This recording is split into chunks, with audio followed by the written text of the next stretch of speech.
Our weather is about to go through a big change, everybody. As soon as this system in the Pacific comes across for this weekend for the West Coast, goes up towards the Midwest, it's going to clear the way for a train of storms to come through. Right now, our jet stream is getting broken by it, and we're getting a deep trough that's going up on a very high ridge. Now, this is going to bring a couple of storms, and it's going to bring rainfall and warmer temperatures towards the center in the eastern U.S. But I'm also showing that this high pressure that is building over here is going to stick around towards the end of November into December and grow even more. And this is going to bring storms, multiple storms, over and over into this path, tapping into the cold air, bringing in a lot of snow. And December is looking like a whole bunch of snow is coming in, especially as we go late November into the beginning of December. Now, this is going to bring rounds of severe weather as well. But at the same time, we have a GLE happening, and this is happening tonight. This is where we have multiple CMEs, coronal mass ejections that came from the sun,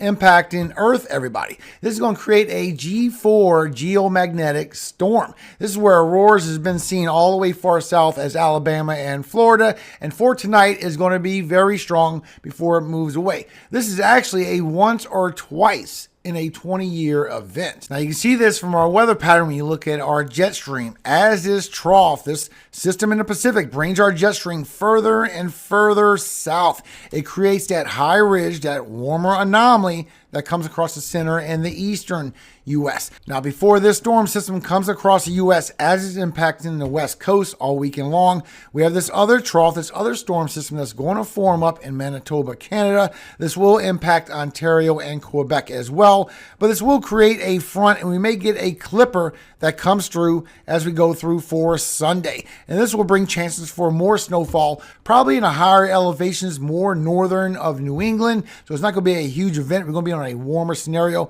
but it is bringing that cooler weather for y'all only, while everyone else is still warmer along the south. But when this system comes in for this weekend, for Monday into Tuesday, bringing another storm right along the Central Plains up through the Midwest. Now, this could bring some severe weather. This could go a little further north. It could go a little further south.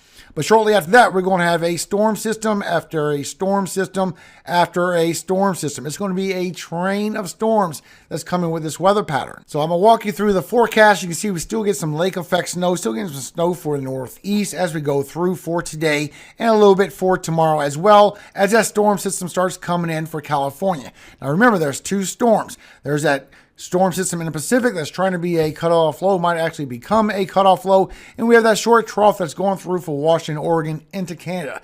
Now, the short trough from Washington, Oregon, there's a lot going on, into Canada will go across towards Manitoba, bring a big storm, even a lot of snow, potentially for Ontario and Quebec.